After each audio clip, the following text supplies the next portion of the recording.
All right, so get this. We're diving into some serious financial intrigue coming straight out of Trinidad and Tobago. Ooh, sounds juicy. It is, imagine this. A government watchdog, Yeah. the Auditor General, Right. uncovers this massive budget discrepancy and then suddenly faces scrutiny from the very government she's supposed to be auditing. Oh, wow. Talk about a plot twist. Yeah, right. So what kind of discrepancy are we talking about here? Well, that's the crazy part. We're looking at a $2.6 billion understatement of revenue in the 2023 public accounts. Whoa, 2.6 billion. That's not chump change. No, not at all. And it's not just the number itself. It raises serious questions about transparency and accountability at Right. the highest levels of government. Absolutely. And I bet this Auditor General is not too happy about it. You got that right. Her name is Jawanti Ramdas, and she didn't even receive the accounts by the January 31st deadline. The statutory deadline? Yeah, exactly. And get this, she was given a revised set after she'd already finished auditing the first set. Wait, so they changed the numbers on her after she was done? Yeah, basically, can you imagine trying to do your job with the numbers constantly shifting beneath you? It's like trying to hit a moving target. It's impossible to get a clear picture. Exactly. And that really undermines the whole purpose of an audit, right? It does. It completely undermines the process. How can you trust any of the findings if the numbers are constantly being revised? And even after working with two different sets of accounts, Ramdas and her team couldn't reconcile the figures. Wow, so there's still a discrepancy even after they tried to fix it. Yep. So Ramdas, doing her job, flags this massive issue in her report to Parliament. Good for her. Someone has to call them out on this. Right, but here's where it gets really interesting. Instead of addressing the problem, They try to sweep it under the rug. it kind of feels that way. The Ministry of Finance, headed by Imbert, who was also acting Prime Minister at the time, decided to launch an investigation. An investigation into what? To the Auditor General herself. Hold on, they're investigating the person who found the problem, not the problem itself. Seems a bit backwards, doesn't it? Yeah. It's like blaming the messenger instead of addressing the actual message. And that's exactly what Ramdas thought. She felt that this was a direct attack on her constitutional protections as Auditor General. Right, because her office is supposed to be independent, free from government interference. Exactly. So she did something pretty bold. She launched a legal challenge against the investigation. Wow. She took the government to court. She stood her ground. Now, what happened next? Well, you'll have to wait for part 2 to find out. Well, initially her challenge didn't go so well. Really? Yeah, Justice Westman James, he rejected her application. Why was that? He argued that the Constitution didn't protect her from this specific type of investigation. Interesting, but she didn't give up, right? Oh, absolutely not. Ramdas is a fighter. She took her case to the appeal court, and they saw things differently. Okay, so they sided with her. Exactly. They said, yeah, this lawsuit can move forward, and that basically stopped the investigation into her and her whole office right then and there. Wow, so the investigation was completely halted. Well, for her and her office, at least. The government, though, they weren't too happy about this. I can imagine. They appealed this decision, and took the whole thing all the way up to the Privy Council. Whoa, to the Privy Council. Yep, the highest court of appeal for Trinidad and Tobago. That's a big deal. So what do they have to say about all this? Well, in the end, they dismissed the state's appeal. So they agreed with the appeal court. Basically, they upheld the decision. Yeah. They said, yes, the Auditor General is allowed to challenge this investigation. Okay, so she had the right to take them to court. Exactly. But here's where it gets really interesting. Okay, so during the proceedings, the Privy Council, they straight up asked why Finance Minister Imbert wasn't being investigated. Whoa, wait, they asked that themselves? They did. The Privy Council, like the highest legal authority for Trinidad and Tobago. Yeah. They basically said, why aren't you looking into the guy responsible for these accounts? That's a huge statement to make. It is. It wasn't just some offhand comment. The fact that they even brought it up changes everything. It completely shifts the focus, doesn't it? It does. It's like they're saying, hold on a second, maybe we should be looking at the finance minister here. It's almost like they're implying that he's the one who should be under scrutiny. Right. And that has huge implications for accountability and transparency within the Trinidadian government. So what happens next?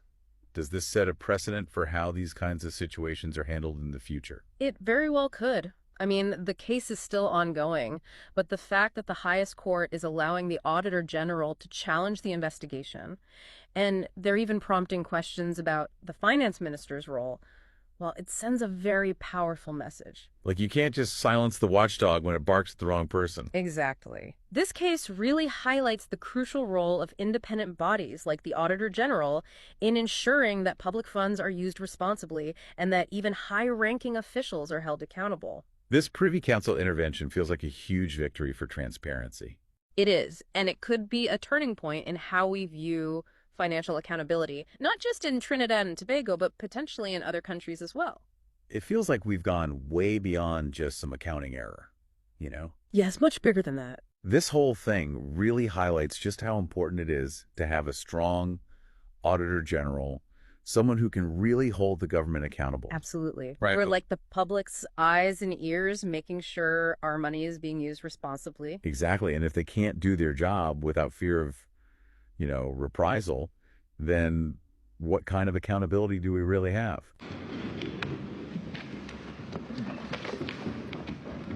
Mr. Ranglug, the board does not need to hear your submissions. Thank you. The board, in view of the importance of this issue politically in Trinidad and Tobago, is prepared to state the outcome of the appeal and give its reasons afterwards. In short, the test for arguability is a low test, and as Mr. Mendes recognised, he needed a knockout blow to show that the Court of Appeal was plainly wrong in making its decision, and the board is not satisfied that that has been shown. Leave was granted on the pleaded grounds, and the question of arguability will be heard if the judicial review proceeds on the merits. Therefore, the Court of Appeal's order will stand, and as I say, the board will state its reasons as soon as practicable. The board would like to thank everyone for their work in presenting the papers and submissions for this appeal. And the board would like to acknowledge, Mr. Mendes, your skillful and helpful presentation. The board will now adjourn.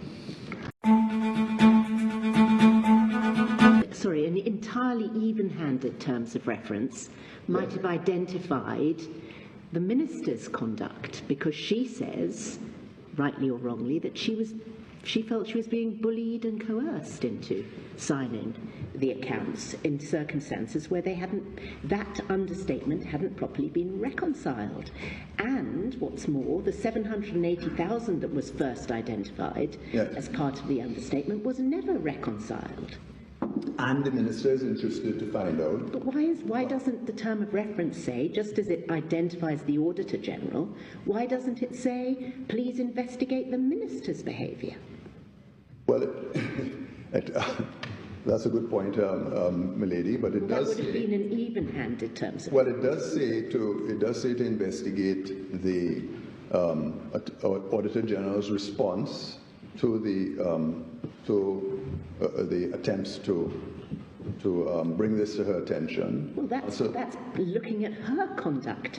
I'm interested to know to what extent the minister's conduct is going to be investigated, because if this was genuinely an even-handed investigation that wasn't designed to deflect the blame away from the minister and onto the Auditor General, it might have been... It would be more even-handed to say, investigate the actions of the minister and investigate the actions of the Auditor General, since they seem to be, in some ways, the main antagonists, if that's the right word, or participants in these series of events. But curiously, the minister is not singled out, but the Auditor General is. It might be said. The minister has made up his mind, as it were, about the conduct of the Auditor General. Well, in the grounds for bias on page 60 of the electronic portal, at paragraph 105, the allegation is that the minister is charged with ministerial responsibility for his ministry, The investigation concerns errors and maladministration on his watch. Yes. And he has defended the conduct of himself and his officials and disingenuously sought to shift the blame to the Auditor General. Yes. That would be an improper purpose for an investigation, wouldn't it? If you were targeting an Auditor General in order to shift the blame away from your own conduct. That's part of the bias ground. It's under the heading grounds for bias. Milady, I'm having great difficulty responding to the board because, as I've been repeating, we answered a case that was put before the court. This is the case. Sorry? This is the case. I appreciate